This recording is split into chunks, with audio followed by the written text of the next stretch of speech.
Ooh, those are bites. Uh-oh. That sounds like a shark. Fish on, Emily's on right here. On. Those are good bites. I'm hoping it's a mutton snapper.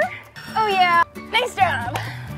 Hey everyone, and welcome to today's Gale Force Twins episode. We are so excited.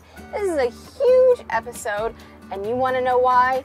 It is because this is the very first time we are fishing in our brand new 33 Invincible. We are so excited. We have a beautiful day, we have beautiful weather, and we have decided we are going to head offshore. We're going to see what we can find. Tuna, mahi, you never know, but we're going to go look for it, and we're going to do it today and just break in this boat as a fishing vessel. My name's Amanda, Emily's behind the camera, and welcome to our channel, Gale Force Twins.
So we've been running around offshore, no birds. It is kind of early in the year for mahi, but we were hoping to find some tunas, and we have yet to find any migrating pelagic species.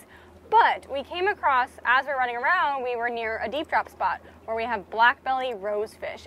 They're like the snappers of the deep. So picture snappers on the reef, but snappers of the deep. We are in 680 feet of water. So we're gonna use our electric rod and reel, and hopefully we can get a handful of black belly rosefish. Go ahead.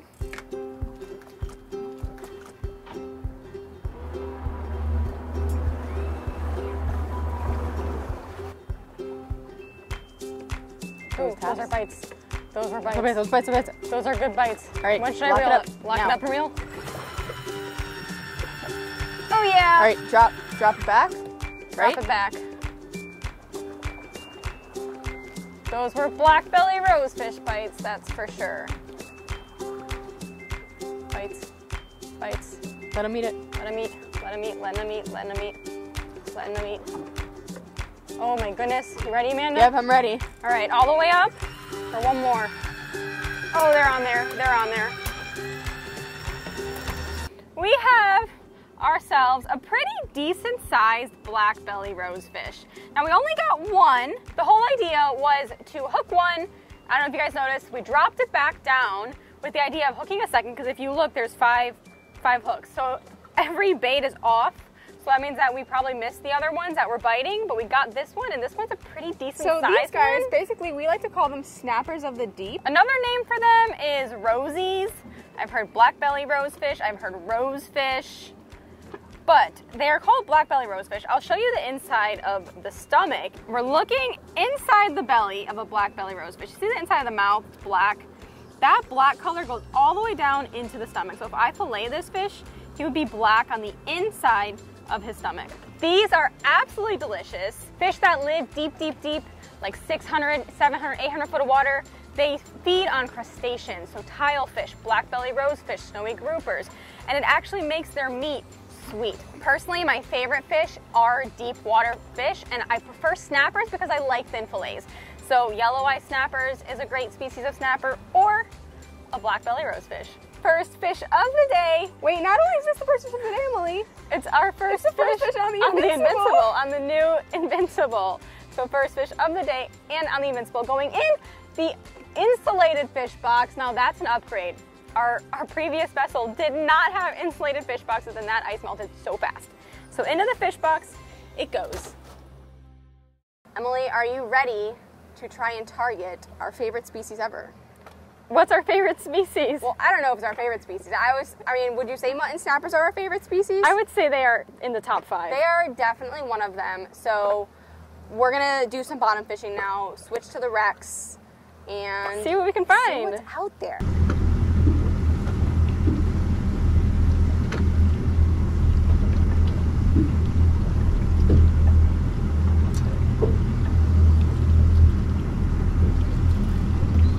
We're on! Fish on! Emily's on! We are on! Got one on. What do you think it is, Amanda? I don't know, Emily. What do you think it is? I'm hoping it's a mutton snapper. How close to the wreck are we? We're close, so just keep reeling. But you're good. You got to be past by now, so you're fine. I think I'm good. You're good. You're good. I'm not worried about you. Hopefully it's not a grouper. Grouper season is closed. That's okay. At least while we're we'll filming send this. him home if we have to. We will, that's true. Catch and release. Hopefully. Got to be close. I know. Do you feel like he gave up on the fight? Yeah. What do you think? I'm thinking It's not fighting like a jack at all. I'm really thinking mutton snapper. I really am. We don't have a landing net, and then I just threw my rod right here in the rod holder and left it out there. All right, Amanda, here it is. You see color? I see color. We see color. What color do we see? We might just have to leader him and grab him by the gills. All right. Might have to put the camera down, Amanda. I think it's a mutton. Oh my gosh, It's a mutton, and I caught you on the me. way. That's okay though. That's okay. We got a mutton. Here's our mutton. Bring him snapper. in. We have a beautiful pink mutton snapper. And by the looks of it, he's gonna be just on the cusp of a keeper. Yes, because First of all, these guys where we are have to be 18 inches, and it's 5 per person. check out that pinfish that he ate. Swallowed it. Let's give him a measure. All right, let's measure him down here. Measuring our mutton snapper with our marine mat measuring tape. Put the nose at the 0, and you can pinch the tail. Amanda, Hold on, Emily, let me come around. check it out. We are keeper mutton snapper. just over 18 inches, barely there, but that is a keeper. That is dinner. I don't know about you, Amanda, but where there's one keeper mutton snapper, there's probably more biting down there. So let's make it a drop. Into the fish box. Here we go. We're on. We're on, Amanda. Reel yours up. I really hope. How far away from the wreck? I gotta get him up. I gotta get him out of the wreck. You just gotta reel you. Uh-oh. That sounds like a shark. Sounds like you got shark. Going around the motors. Bring You this can one do up. it. You can do Let's it. do it. Lift. I Wind. didn't even Lift. Wind. I literally didn't even get a chance to drop my own bait because Emily hooked up before I even got to hit bottom. She's stealing the show right now. Thank you very much. It's going dead weight, which is typically Don't get sharp, so you gotta Yes. keep reeling. a sign of a mutton snapper or a grouper. We've got first mate Kona right here checking everything out. She's actually getting kind of excited as well. She knows when we get a fish on, she gets excited. Right, Coney? Amanda, I'm dying. You got this, Emily. You got this. Are we almost at the wind on?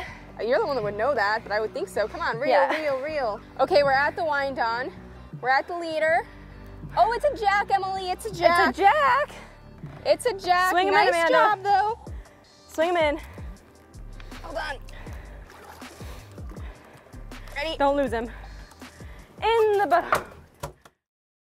This is a beautiful fish, a nice one, but it's controversial whether or not people like to eat them. Now, is the meat great? Absolutely, yes. It's delicious, but they almost always, I've never caught an almacote or an amberjack and it not had parasites.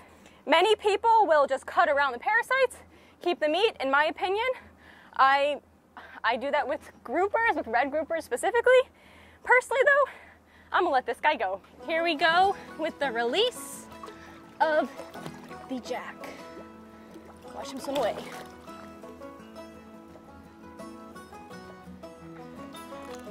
Okay, Amanda, the fact that, Yep. you have not lost it yet makes me think it might be an almacote or maybe a jack. I don't think it's a shark. It's not actually not a shark at all. But don't say those words because I don't. Just keep reeling and get that line away from the motors, please. We're working on it. Come on. Do you need to go around the motors? No, he's like, Are you sure? yep. Okay. You gotta be almost there. Feels like I am. You're It feels like he just quick. gave up. Quick. Maybe it's acting kind of snapper-like. It is acting snapper-like because it's weird. Keep going, don't stop now. You don't want to get sharked. Right when you're getting tired is when those sharks come around. Gotta beat the sharks. Keep going. Just crank, crank, crank. Small pumps and crank. I see him, I see him. We see color, we see color. I see color. We see color. We're at the wind on. We're at the wind on. All right, you ready? I'm ready. I'm gonna swing him. Swing him. 1, 2, in the boat. We just landed this amberjack. Okay, so when they're under the surface, it's really hard to tell the difference usually until they come up a little bit more. So this actually is a smaller amberjack. So it's really hard to tell the difference from a small amberjack and a large almacojack. Amberjacks get huge. Well, so do almacojacks though. So Amberjacks get bigger. But amberjacks do get bigger. But the best way to know it's an amberjack, when they're small especially, is their top fin. So it's kind of stubbier.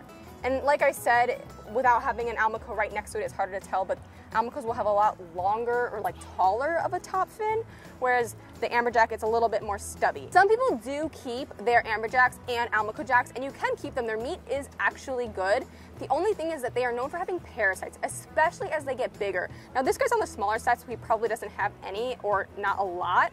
However, as they get bigger, they do get parasites. So you can just cut them out if you want, or you can just cook them. For us personally, we just like to release them, but people do keep them. People either cut out the parasites or just cook it, and just, it's extra protein.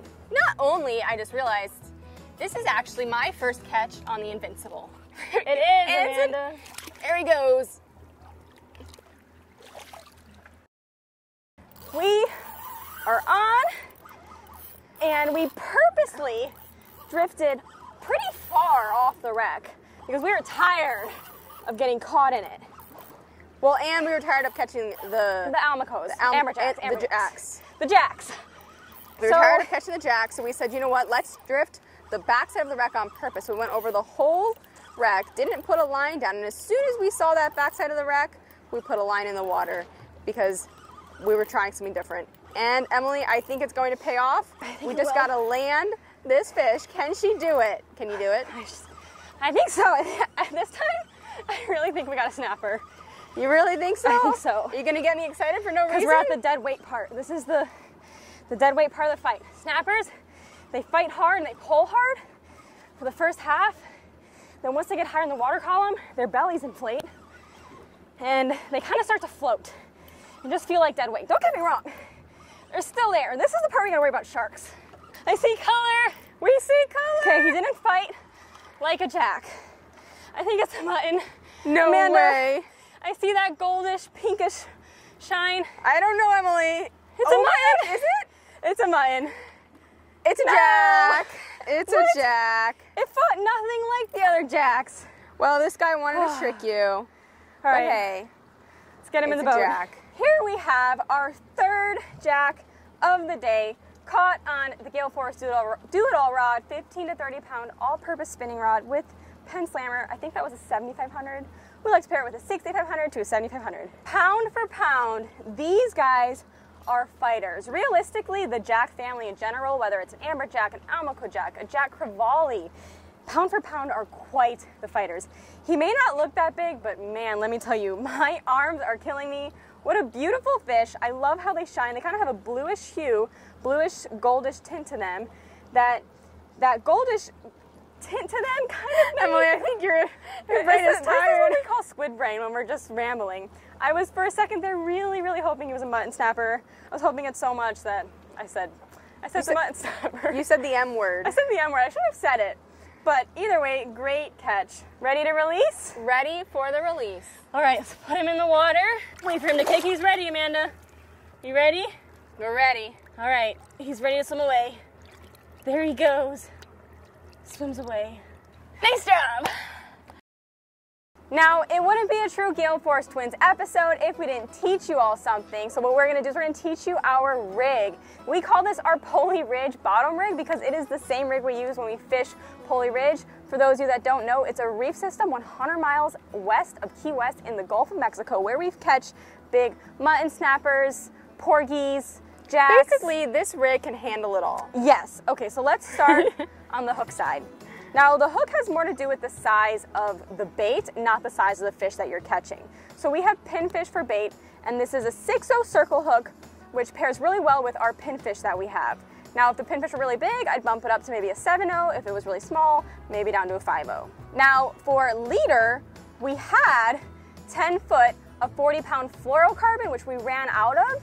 So we switched to 50-pound Emily, I just realized something. Yes? We caught our mutton on fluoro, and then guess what happened when we switched to mono? We started catching jacks. Dang. So we started the day with fluoro. We ran out. When we ran out, fluoro is stronger than mono. And it's harder for the fish to see. And it's harder for the fish to see, yes. So fluoro is the way to go. So we had 10 foot of 40-pound fluoro. If you run out of fluoro, go bump it up. So we did 10 foot of 50-pound mono. So we have our 10 foot, for me it's 2 wingspans. And we're going to get to our swivels. This here is where the fluoro attaches to the mono. So the mono is coming off the reel, the fluoro is coming from the hook. So we have a swivel, and you can see we added a second swivel to hold the sinker. The way the sinker is rigged on here is so that we could easily change out the size based on the current. We have 8 ounces, probably perfect for here. You could go 6 or 10, I would say. The current's ripping, you can bump it up to 12. If you don't have much current, you could drop it down to 4. Following our sinker, we have our wind on, which is just 40-pound mono, and it's called a wind on because you wind it on over your spool of your fishing reel. So the reel itself is spooled with braid, and we wind it on.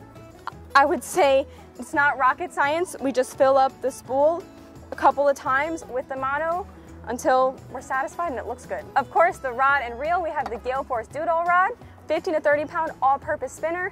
This is the perfect rod for jacks, clearly mutton snappers, kingfish, cobia, tarpon. Call it our doodle rod for a reason. It has a backbone that if you got into something big, like a shark or a really big jack, it would fight it. But also it's sensitive enough that if you did take it to the reef and started catching small snappers, you would still have a blast. Last but not least, the reel is the Penn Slammer 7500.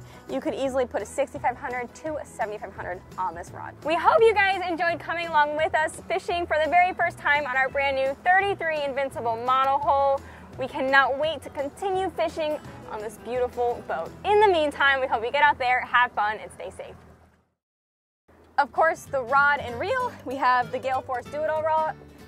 Of course, the rod and reel, we have the Gale Force Doodle. Oh my goodness. All right, this is Emily by herself talking about her Almaco jack while Amanda's hooked up or trying to catch another fish.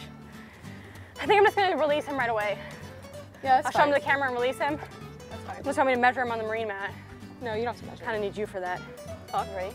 Hi, my name is Emily. You're good. All right. Hup. Good girl. Yes, my beard. That's my beard. I love my beard. Now the difference of an Almaco jack. Do the whole thing again. That's what I was gonna do. Oh, okay. Hey everyone, and Wait, well, we're 1/50. Go ahead. We hope you all enjoyed coming along with us for our very first time officially fishing on our brand new Invincible. I feel like I could just make a neutral one. let's make a neutral one. Okay. We got, hold on, let me just de-hook him and then talk to the camera. Man, that was, Amanda, you're on. Oh my gosh, hold this. Ah. You might be in the wreck, Sissy. Sissy, we're doing it. I know. We're getting a YouTube Praise the video. Lord. Okay, we need to do our intro. Like before Like the sun now. changes too much. I don't know about you, Amanda. Wait, actually, hold on. We hope Wait. you all, good? Want me to stand? No. And lastly, the reel, we have the Penn Slammer 7500 on this one. Is it? I don't know, but Yeah, 7500. Do it again. Okay, Kona, down. She always has to like turn around when you tell her down. She can't just like go down there. So what happened was, what happened? Don't start with so. What happened? Well, you just haven't really had a chance to do it. Why bother? If the pennies are working, do the pennies. So you, I lost my bait. How do I look? You look great. Do I have red lines? Like, Barely. We hope you guys enjoyed coming along with us, testing out the very first time. yes. Nice job! Ow, that hurt. Really good. That was a really good high five. That was.